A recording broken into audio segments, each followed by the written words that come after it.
അമേരിക്കയുടെ പകരത്തീരുവ അതുമായി ബന്ധപ്പെട്ട യുദ്ധം ലോകരാജ്യങ്ങൾക്കിടയിൽ തുടരുകയാണ്. അമേരിക്കൻ ഉൽപ്പന്നങ്ങൾക്ക് ചൈന ചുമത്തിയ പുതിയ തീരുവ ഇന്ന് മുതൽ പ്രാബല്യത്തിൽ വരികയാണ്. അമേരിക്കയുടെ പകരച്ചുങ്കത്തിന് 125% ചുങ്കമാണ് ചൈന അതേ നാണയത്തിൽ ചുമത്തിയിരിക്കുന്നത്. അതേസമയം ഇപ്പോഴത്തെ വ്യാപാര യുദ്ധം യുഎസിന് കനത്ത തിരിച്ചടിയായേക്കുമെന്നാണ് വിലയിരുത്തൽ. അപർണ ഏറ്റവും പുതിയ വിവരങ്ങളുമായി ചേരും. അപർണ, 135% ചൈനയ്ക്ക് ചുമത്തിയത് അമേരിക്ക.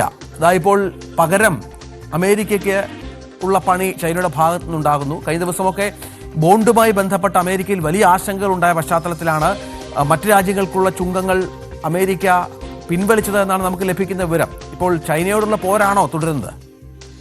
രഞ്ജിത്ത്, ഒരു ട്രേഡ് വാറിലേക്ക് കടക്കുകയാണ് അമേരിക്കയും ചൈനയും എന്നുള്ള വ്യക്തമായിട്ടുള്ള സൂചനകളാണ് ഈ നിമിഷങ്ങളിലൊക്കെ പുറത്തു വരുന്നത്. ആഗോള വ്യാപാര രംഗം ചർച്ച ചെയ്യുന്നതും ആ തരത്തിൽ തന്നെയാണ്. പ്രത്യേകിച്ച് ചൈന ഈ തിരിച്ചടിക്കാൻ തീരുമാനിച്ചതോടുകൂടി 184 എന്നുള്ള പകരച്ചുങ്കത്തിൽ നിന്ന് ഒറ്റയടിക്ക് 125 ആക്കിയത് അമേരിക്കയ്ക്ക് കൃത്യമായിട്ടുള്ള ഒരു മറുപടി കൊടുക്കുക എന്നുള്ളൊരർത്ഥത്തിൽ തന്നെയാണ്. ഒപ്പം ഇതിന് ഈ ആഗോള സാമ്പത്തിക മേഖലയിൽ ഉണ്ടാകുന്ന വലിയ കുഴപ്പങ്ങളുടെയൊക്കെ ഉത്തരവാദിത്തം ട്രംപിനാണെന്ന്, അത് അമേരിക്ക ഏറ്റെടുക്കണമെന്ന് ചൈന പരസ്യമായി ആവശ്യപ്പെടുകയും ചെയ്ത ഒരു സാഹചര്യമുണ്ട്. ഈ തരത്തിലൊരു പരസ്യമായിട്ടുള്ള ഒരു ട്രേഡ് വാറിലേക്ക് പോകുമ്പോൾ ട്രംപ് ചെയ്തത് ട്രംപിന്റെ പഴയ സഖ്യകക്ഷികളെ ചേർത്ത് നിർത്താനുള്ള ഒരു ശ്രമം പരസ്യമായിട്ട് നടത്തി. മെക്സിക്കോ, കാനഡ അടക്കമുള്ള, ഇന്ത്യ അടക്കമുള്ള, ജപ്പാൻ, ദക്ഷിണ കൊറിയ, ഇന്ത്യ അങ്ങനെയുള്ള സഖ്യകക്ഷികളെ കൂടെ നിർത്തിക്കൊണ്ട് ചൈനയ്ക്കെതിരായിട്ടുള്ള ഒരു വ്യാപാര ബന്ധം പുനഃസ്ഥാപിക്കണം എന്ന് അമേരിക്ക ആവശ്യപ്പെട്ടു. പക്ഷേ ഇന്ത്യ ഒഴികെയുള്ള മിക്ക രാജ്യങ്ങളും അത് തള്ളിക്കളഞ്ഞൊരു സാഹചര്യമുണ്ട്. കാരണം ഇങ്ങനെ ഒരു സാഹചര്യം മുൻപ് ഉണ്ടായിരുന്നതാണ്.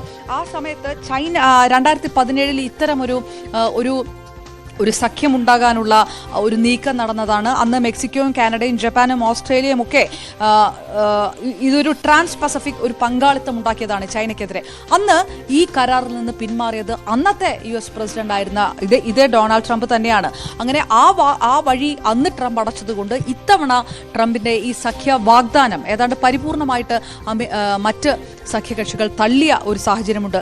അത് തന്നെ വ്യക്തമാക്കുന്നത് അമേരിക്ക അല്പം പതറുന്നു.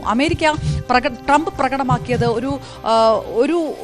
വളരെ ഒരു നാഷണൽ പ്രൈഡ് കാണിക്കാനുള്ള, ഒരു അമേരിക്കക്കാരനോട് അമേരിക്കയാണ് ഫസ്റ്റ് എന്നുള്ള ട്രംപിന്റെ ആ നയം കാണിക്കാനാണ് ട്രംപ് ശ്രമിച്ചതെന്നും, പക്ഷെ അത് വിലപ്പോകുന്നില്ല. ചൈനയുടെ സാഹചര്യം ഏതായാലും അമേരിക്കയ്ക്ക് ചൈന ചുമത്തുന്ന പകര ചുങ്കം ഇന്നു മുതൽ നിലവിൽ വരുമെന്നുള്ളതാണ് ഏറ്റവും പ്രധാനപ്പെട്ട വാർത്ത.